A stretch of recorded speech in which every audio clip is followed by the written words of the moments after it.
first one, we got a lot of mail this week, so we All might right. not this session. We might not be all in. First one's from William Molina Jr., and the subject is two-part question about heat. Hello, K100. I have a two-part question about getting heat. Number one, is the ultimate ambition of a cunning heel wrestler to garner enough heat capable of instigating a riot, or is such pandemonium merely an incidental consequence of their pursuit to ignite audience passions? Two, what discerns the art of a wrestler attaining blistering heat from the enigmatic charisma of John Morrison, the frontman of The Doors, whose performances Jim often Morrison. left audiences spellbound with fervor and known to crowd? Guy sounds like Keith Lee. Let's I didn't just, really, Keith. yeah, I let's didn't just, really let's just understand. block, let's just block this guy for Oh, trying William to like Molina? ask us just a question with trying to sound When- smart with his use of words Right. and something like that. Right. Yeah. What's the guy's name? William Molina Jr. Jr. I recognize that name. He's written in here Yeah, he's- before. I don't been ever around. remember him writing like that. Okay. Yeah. Might be, Suspend him, Joe. We'll suspend him on maybe like there was a hack, right? For trying to but be we don't- aristocratic. Well, we're not going to give him the benefit of the doubt. Identity This theft, is for maybe. trying to be aristocratic and sounding like Keith Lee. All right. So the next But one's William, from, you know, I'd be happy to discuss Jim Morrison with you anytime. the next is Well, go ahead and answer it then. Well, I actually didn't understand the question because he kind of like it's what the Bro, the sense guy art of a tried to sound wrestler- smart, and his question was ambiguous, and it Yeah. didn't. All right. Like I could care less. Nobody would care about the answer to that question. Yeah, okay? I didn't Right. understand. Really. He failed, so let's suspend him. Next is from Ilya Vizloguzov, and the sentence is: "When wine enters, out goes the truth." Hello to K100 crew. I've listened to Conan's boy, drunken nobody, whatever his name is, and how he thinks that skinny little guys that drop each other on the head are the best thing on TV. It was embarrassing. The problem is that probably most of the wrestlers thinks that way and have zero respect for people like the great Disco Inferno. By the way, if they would do half of the things Disco's talking about, they would actually get over. Really get over. Not just in front of the AEW. The thing is that Disco is right, and the truth hurts. That's why this snowflakes like the drunken nobody get so defensive and feel like they need to protect the product because it's not evolved, it's become laughable. Question: who's going to help Larry to get his tongue out of Meltzer's? By the way, Conan, I don't watch Lucha, and this segment didn't really make me want to go and check Lucha Wrestling. If that's what this guy's trying to promote, with respect, Ilya. Conan, do you have any comments on this guy's email? Ilya Vizgoluzov. Yeah, I can't say I disagree with anything you said there. He'll be here, I don't know, Wednesday or Thursday, whatever day it is. Save that email for him, Joe, because I want him to hear the backlash. And I told him during the show, you're going to regret some of the stuff you said. You know, he was, because What was his response? He was just drunk, dude. She didn't say shit. So, you know, he wrote me a text the other day and he was like, am I fired? And I'm like, for what? And he goes, yeah, for what happened the other day. You know, I go, no, it's not we're not snowflakes here, you know? Hey, and, there's no HR here. Right. And, you know, to Disco's credit, Disco wanted him on drunk. Okay.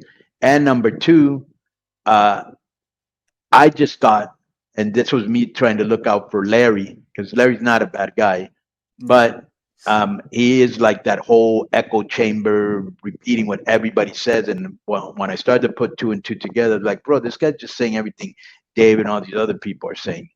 And so I told Joe to clean up the show because I didn't want people to hate Larry like they hated KG and Billy Body because he's not like them. And Disco's like, no, just leave it like that. So kudos to Disco, bro. It just shows all of you guys You know, the guy insulted him, was disrespectful, was out of line. Obviously, he was drunk when he did all of that. You know, and Disco has no problem talking to him again, and that's the way we should be. You know, I know, and there's not enough people like that anymore, and it's a shame. Next is romantic. This is an interesting one because like this guy's we're just get the suspension ready for this because it's misinformation. All right. From Anthony Hunt, subject is Ripley will never be on Belair's level. K100 crew, greetings crew, was wondering why Disco hates Belair, won't give her due respect, but hypes Ripley to the heavens. Last time I checked, Belair was the longest reigning women's champion of the modern era. I'm not hating, just feel like Belair has done way more than Ripley, but media treats her like she's average. Kind of agree with Russo Judgment Day is a mid-card group who won't reach their full potential. My question is, who has better chance of being GOAT of women's division, Ripley or Belair? Sincerely, Anthony Hunt. All right, Anthony Hunt, I've repeatedly said on this show that Bianca Belair is so athletic compared to most of the girls she wrestles against that she makes them look bad just because she's so much more athletic with the way she does things. So you trying to sit there and say that I won't give her due respect and hates on her is misinformation. Have I hated on her? No. Okay, yeah. Is this misinformation? Yes. Okay, suspend him. Let's suspend him for a month, Joe. Mhm. Anthony Hunt. Yeah, He's a 'cause frequent violator. Yeah, he's a schmuck. Let's do 2 months on that guy. Just like have him disappear for a while. Wow. Yeah. He'll be back in time for football season. Now he said let's that. go. Did he say he said Russo said Judgment was a mid card act? Vince can't. I mean, Vince never puts over anything in WWE. So. How's that possible? This is the. I don't know. I haven't some of heard. the best I have not heard what Vince said about that. I'll listen to it. But that No, could but be I just want to say he's a former writer. As a former writer, okay, how can he not look at that show and go, "Wow, this is some good"? No, I don't even know if that's an accurate comment. That's my point. Okay. No, but in general, you're saying he doesn't like anything in WWE. Didn't you tell me that the other day? But generally he just that's his shtick is he picks apart the booking, But he only watches Right. Raw, so it's easy. Right. It's a lot easier show to pick on, So Right. Next is from Brandon Triano. Subject is, you are not the star of the show. What's good, fellas? It's the mayor of K100. I want to talk about the umpires in the MLB really quickly. I've never seen softer umpires in my life. You legitimately cannot say anything to them. You can't look at them, breathe on the same field. You'll be thrown out. Seems like every day a player is thrown out for expressing themselves in any way on the ball field. In the rule book, it states that an umpire has to give a verbal warning if a player argues a call. After that, they're subject to ejection. Clearly, the warning portion of this is being passed over for instant ejections. People do not come to the game to see the umpires. They want to see the players. Have you guys noticed this, and what are your thoughts? Bonus question. Conan and Disco, do you have a favorite ref working your matches over the years? Anyone that you fellas feel most comfortable with, or did it not matter much? Thanks. And Joe plays fantasy football with the zombie people in Kensington so he can farm free wins. Joe, do you have any comment about that? Do you play fantasy football with zombie people in Kensington? Well, they have a right to play fantasy football just as much as anyone else, don't they? All right. Conan, what are your thoughts on the umpires? Yeah, he's got a point, and it isn't just in baseball; it's in basketball and football too. You can't do anything, can't say anything, you can't look at anybody, you can't. Bro, it's ridiculous. They take away a lot from the game, I believe. What's going to happen when the Generation Z starts becoming officials in sports and everything and all that? Oh my God. Yeah, I can only imagine. Right? It's usually the referees, they're older, older guys, right? Wait till they, right? Yeah, right. That's a good point. Yeah, right. Next, do you guys snowflake umpires? Right. Yeah. Do you guys cringe when you're throwing a game on with the Braves or the Padres or whatever, and you see that Angel Hernandez is behind the plate? Yeah, he's hard. The other funny thing about Angel Hernandez, there's so much visual evidence, that he stinks. That he's terrible. And he Right. actually sued MLB for racism Yeah, for because not of being his- included in the World because- Series. because of the criticism of his his That's performance, ballsy. which everybody in the mother can see, like, like, dude, you suck. So bad. So bad. It's like Bro. yesterday I was watching Sports Center and I forgot what guy it was. He was calling like a disputed strike or something, and he had gotten his gloves or something. He had thrown them on the ground, and the guy kicked him out for that. And he was like, "What, for throwing the gloves on the ground? It's like, come on, Yeah. dude." Yeah, very sensitive people that are umpiring Yeah. now. Next is from Patrick Settles. The subject is AAA rings. Good afternoon, gentlemen. My question is regards to the AAA rings. I've been going to the shows in TJ for a few years now and use the 4-sided rings. When I've gone to Triple Mania, they use a 6-sided ring. I noticed that some of the wrestlers would have to alter their running to be able to hit the ropes. Is there a big adjustment going from the 4 to the 6-sided ring? Thank you, Pat Settles. Absolutely. There was I just know from TNA, because I've been wrestling for years and years and years, and then you get the 6-sided ring. It's like, all right, we kind of got to do the running the rope spots differently. Like, I don't know. I've always not. Cody, are you a fan of the 6-sided ring? No, neither are I'm the not. wrestlers. Yeah, I hate it. I think they just do it because it looks cool, but the wrestlers hate it. I remember Jeff Jarrett brought it to Impact for a while, and Right. the wrestlers hated it there too. Yeah. But this guy, Pat Settles, I just want to give you an example of just the differences in opinions. Because, like I said before, Larry Dallas is a guy that watches a lot of wrestling and all the other people that have opinions and have blogs and sites and all that. So this guy, Pat Settles, who I do know, he works in the prison system here in California. Shouts out to him and his wife. This is what he sent me. He goes, now he went as a fan, okay? He puts, when is next TJ show? Sauced up surly Larry sure was grouchy, LOL. He go, wife and I went to Triple Mania strictly as fans and thought it was a great show. Gee, that doesn't seem to be what all the other experts say. Four-way went a little too long, but there were some spots that were surprised. The announcers being played over the PA was a good touch. April TJ show was best lucha show we have ever been to. So, like I said, the hardcores look at it one way, the fans look at it another way, and that's all I care about. Are they hot? Are they? Because a lot of people think nowadays, Disco, a good match has to be a 5-star New Japan match. Right. No, bro. Any match that has heat is good. Right. Doesn't have to be a 5-star match. Right.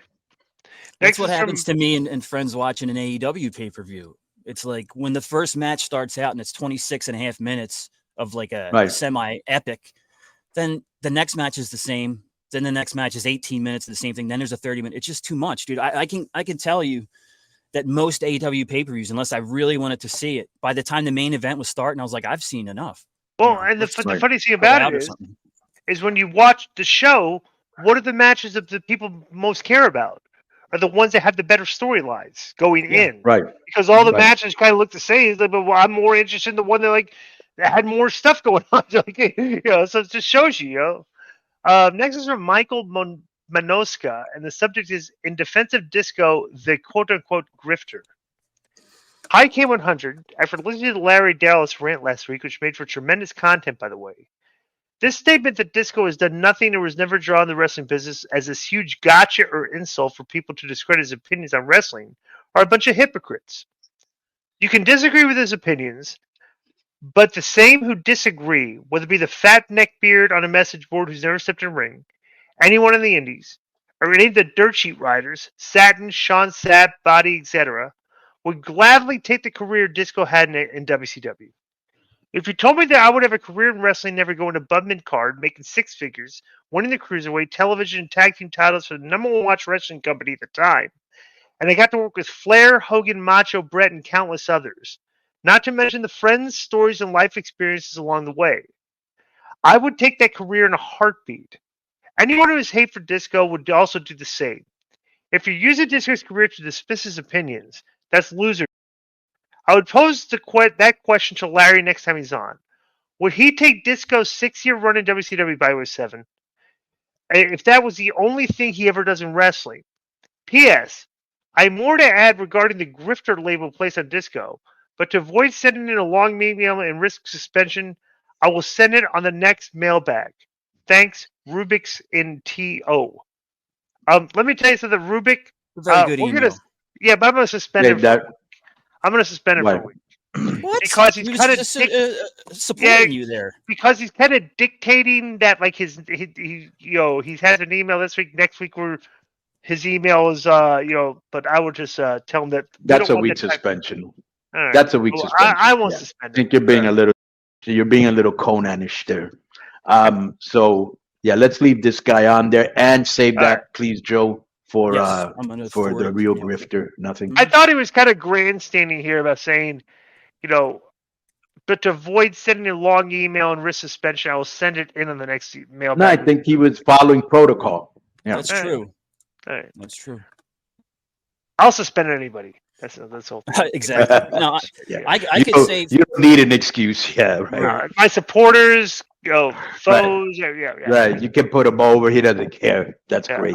I could say for sure from the fan perspective and someone who, had the wrestler dream and all that, like a whole lot of fans, that absolutely right. I would love to have had Disco's career. And it's everything that he said. Exactly. Good money, friends, experiences, girls, parties, wrestling with the legends, being on TV at such a major time. Like, you got to be crazy to not understand that. And then I'd be like, wow, that guy had a good career, because he did. Like, right. And he became good friends with Beetlejuice. Nothing. All right. Next one. The next email is this is a weird one. Jonathan S. The subject is Larry Dallas. Salutations, K100 crew. I don't understand this first sentence. After Larry's performance this week in the podcast, is it safe to say we need DDP to help Larry does Dallas into sobriety? Because DDP helped Jake get sober. And but why does he call him Larry does Dallas? It's just what he calls him. Well, it's the second time he's used that, I think. Oh, he has? Okay. Yeah. Guy in the last few episodes is getting KG and Billy over. I asked last week if Larry's being added to the disco list. Maybe he needs to get out of mommy and daddy's house, quit day drinking there at 38, and apply for jobs at Lowe's. Any idea where this came from? # cringe Jonathan S. Well, I'll just say that I think Larry... Joe, I told you to pull up that article that I wrote back in 2007, right? You said what now? That article that I wrote in 2007? Last week he told you this. Yeah. Okay. Go. You pulled it up, right? Yeah. Pull it up. I want to read that first paragraph.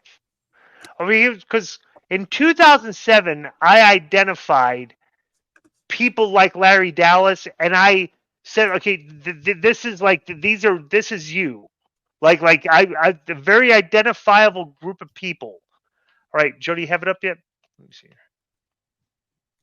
No, I did, but I will. Just give me a sec.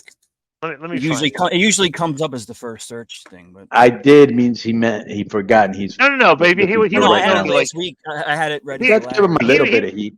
Yeah, right. I'll have it in a second. All right, cool. All right. So the next one's from good. This is a good one. It says Kevin Gilroy says subject is blame Joe. Since Cody talked about Ring of Honor, it's really been one big nothing burger month after month. Guys are getting paid, younger wrestlers are getting the chance to learn more in the right. That's the only positive that I can say about Ring of Honor. What I want to know from you guys is, do you think that Samoa Joe being the top guy for the new Ring of Honor is helping them? I'm a fan of him, but visually he's not in great shape. His age is starting to show, and really nothing new is coming from him. Ring of Honor business is not growing at all. Do you think guys like Joe being a main focus of Ring of Honor is holding him back? Joe should not be in Ring of Honor. He should be on Dynamite in the AEW show. Ring of Honor is a dead bro. Nobody watches that. I don't know why Tony bought that. It's like all the people he has on his roster that they don't do anything with, they throw in that show and nobody sees them. Nobody watches it. Joe is far more valuable on the AEW. I thought he was supposed to be in a program with Punk. What happened to that? Did they kill that off after a couple weeks? I guess. Cody, what are your thoughts on this? Yeah, I think I'm thinking one of two things. I think he thought, okay, I can monetize a Ring of Honor. I think he puts Ring of Honor people on all three shows, but I don't think anybody cares. Samoa Joe is one of the faces of Ring of Honor, so that's why I put the title on him. Now he has to give it to somebody and give him the rub, but you're giving the rub to somebody on a show nobody really cares about or watches. The show everybody cares about is Dynamite. You know what I'm saying? But he's probably making money off of it. And I'm assuming he was probably a Ring of Honor fan. And here's another thing off his bucket list. Now I owned it. You know what I'm saying? So it's almost like if you had enough money, Glenn. Yes. You had enough money and you could buy, a team that you grew up watching. You know what I'm saying? You got the money, you can do whatever you want. Whatever you want to do. Right. So that's what I'm thinking. Yeah. Do you think Tony Khan is like listening to criticism of stuff that he wants to do with his money and thinking like, okay, I'm going to listen to these people, and I'm not going to do it? No. Why would he? Right. Because you know what Tony reminds me of, bro? I'm sorry, Joe. You're good. He reminds me of, I don't know if you ever read this comic book or saw the thing. Do you remember this guy called Richie Rich? Yeah. Richie Rich. Right, like that. Like he grew up rich, probably maybe had a servant. They have a white privilege. Right, was chauffeured everywhere. Right. So, grew up on a yacht with his dad, talking with millionaire friends, going to cool places that nobody ever see. So that's a billionaire's lifestyle, bro. Yeah, I think the problem with the Ring of Honor, like I said before, and I have that article up for you when you want to read it. It's just that Tony, as a big Ring of Honor fan, he took out 5-6 Ring of Honor guys to immediately start AEW. He's obviously a fan. And to me, he took the Ring of Honor style of match and everything and just made it into AEW. So there's no reason for Ring of Honor. AEW is already Ring of Honor, right? It's the same thing, just a different ring apron. That's a good point. All right. Let me read it. Let me just, because the first couple of paragraphs here I just want to read about in relation to Larry Dallas. Right. Because in 2007, when I was on the WrestleZone message boards and I first started doing this, when we were on the WrestleZone, remember? Right. So I started writing for them first, and I talked to you and got you hooked up, and then you started writing for them. Right. Then we had a showdown. I'm like, it's still on YouTube. Right, exactly. All right. So let me read that. So this is in 2007. I started writing this. Okay. Part 1: Internet wrestling fans don't know what a good match is. Okay. First of all, let me describe to you what an internet wrestling fan, quote, parentheses, IWF. Okay. Nobody has said this. Literally, not one person on the internet brought this phrase up before I did back in 2007. Okay. And to this day, the IWC, this just didn't they use this acronym, Internet Wrestling Community. So I was basically identifying, okay, now there's an internet fan base, smart marks, and I'm trying to describe what these people are, okay? Right. An IWF goes to the wrestling websites at least 3 times a week, thinks that Vince Russo killed WCW, thinks Paul Heyman is a genius and ECW is the greatest thing ever, loves cruiserweights and X Division guys, loves Japanese wrestling, and takes whatever Wade Keller or Dave Meltzer says is gospel. Now, we can debate on what an IWF is, but for argument's sake, let's just say that the demographic I just described exists, and it does represent a percentage of the pie chart. I would say about a third of the IWFs show the aforementioned characteristics. Let's not contest this point because I think it would be a waste of time. For the purposes of this article, I'm talking about the stereotypical smart mark. Would you agree with what I just said right there? Kind of holds true today. Yep. Mm-hmm. Okay. How do I know that they don't know what a good match is? Answer: the rating system. Many of these fans don't have any clue what a 4-star match is. I was at a TNA TV tape a couple years ago, and this Ring of Honor kid, although it's funny, this is where the Jimmy Jacobs, he started, right? And this Ring of Honor kid had a tryout match with some other X Division guy. He was doing a Bruiser Brody ripoff gimmick, complete with the boots, the husk. That's what Jimmy Jacobs doing. He was doing right. Okay, and the hold your wrist out and the upside down karate chop thing working. And he weighed about 150 pounds. I'm at the monitor, with I believe Harris and Storm. Okay, and I'm like, Let's see how these guys sell. Let's see how long these guys sell. Well, they had about a 5-minute match with every ridiculous spot you can imagine. They sold every spot for literally almost exactly 8 seconds. No more than 10 tops. The thing was that this guy was supposedly having 4-star matches on the internet. If that's the type of matches that he'd been having, that he'd never had a 4-star match in his life. Now I want to do a sidebar here. Bro, I watched, like, there was a period of time where the high flying stuff in the big spots were making their way into the business. I'm talking about this. Bro, guys would literally sell the spots. You could count, and it'd be roughly around 8 seconds. Guys would sell and then get up to do the next move. That was like the cadence of the match. That these indie guys had started, like, you know, because they weren't good at selling and they didn't like selling, just like to get their. So they would literally only sell for 8 seconds. Okay. So as I started paying to the X Division guys, here's where I would disagree with you. So I don't think it's because they didn't know how to sell. It's because that style of wrestling, which is lucha influenced, is more conducive to bing, bing, bing, bing, right. bing. There's not a lot of selling. It isn't that they don't know how to. You don't really sell. You're just going back and forth. You know. But this is 16 years ago, and I'm noticing this. You know, but nobody was really noticing this until I started noticing. Like, dude, all these guys are kind of working the same. All these indie guys are coming in and doing all. You know, actually, I don't. This is a long article, but I just want to get over the first. It's interesting. Go ahead. All right, cool. All right. So they started paying attention to the X. Okay. Okay. When I was booking WCW, I attended a focus group.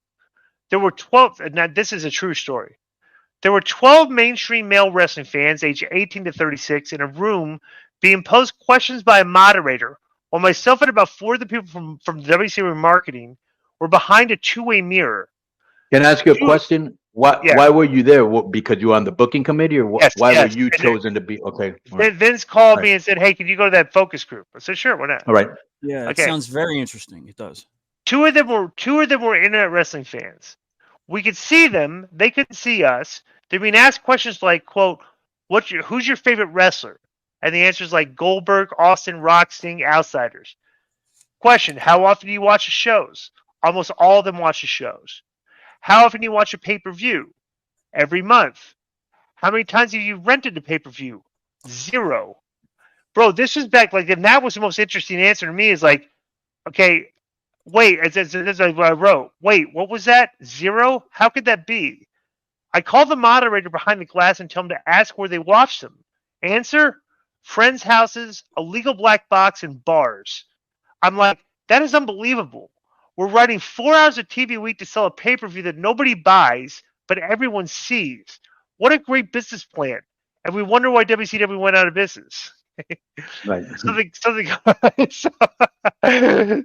that. Like, bro, that's a basic tip. Like, everybody's pirating the pay-per-views. I was like, you wonder why, like, we're not making money on the pay-per-views, right? I'll give you an example. It's almost what happened with Netflix. Everybody was stealing the code. Right. So they stopped it, and then they made $5 million profit. Yeah. When the guys had Right. So it's like, well, these companies are in business to make money. That's what they feel. They realize, right? So the guy asked them if they like the cruiserweights. Nope. I'm like, what do you mean, nope? Nobody likes the cruiserweights? I find that hard to believe. Why not? The consensus was they're too small and they look fake. I wanted to come out from behind the two-way mirror and smack them. Of course it's fake. It's wrestling.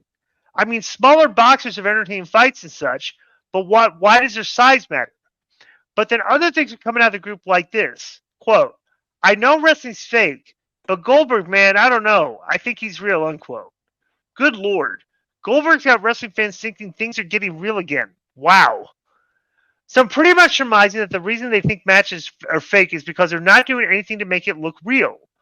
Goldberg's smashing people with 3 devastating moves and the match is over. Cruiserweights are smashing each other with 7 different moves and they're selling for 8 seconds. But all the while I'm reading the internet how great their matches are. Newsflash. All the guys know in the business of reading the internet, just hoping and praying that they can get 4 stars. I'm talking about this like 16 years ago. Right. The problem with this is that the mindset of work that has been creative infects the industry because people believe what they read. That's marketing 101.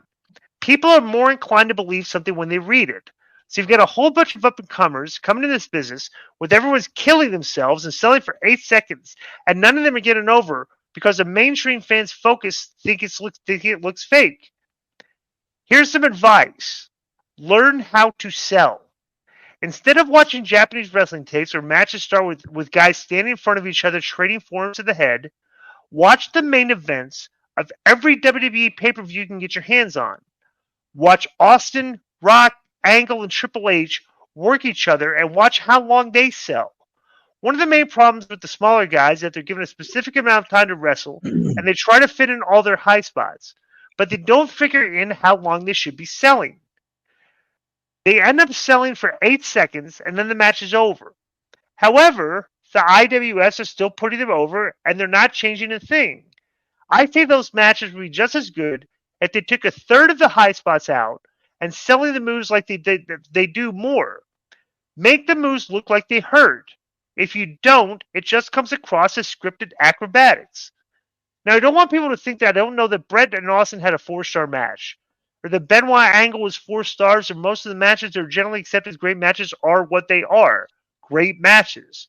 My rant is against the subliminal education that is happening via the internet, where internet wrestling fans and the workers themselves are reading and watching guys that can't sell and being told that these guys know how to work, when the reality is it's creating a style that's hurting the business. Now, of course, there are guys that are great and have a clue, like AJ Styles and Samoa Joe, and this is back in 2007, right? It's just that I'm worried that the computer age we live in, that a message is spread so fast that it's hard to find a cure. As long as the internet creates a forum where guys can be told they're good or not, and that message is held up as gospel, even when they're not, then you can make an argument that the internet is hurting the business. That's just my opinion. I may be wrong. And that's 16 years ago. Fast forward, was I talking about back then relevant today? Yeah, you could have written it today, you know? Absolutely. And it's like, I'm just saying, like, you know, there's just, I don't know. I think that I have a good sensibility and good taste in what good work is. But you're not going to get anybody to respect my opinion because of who I am.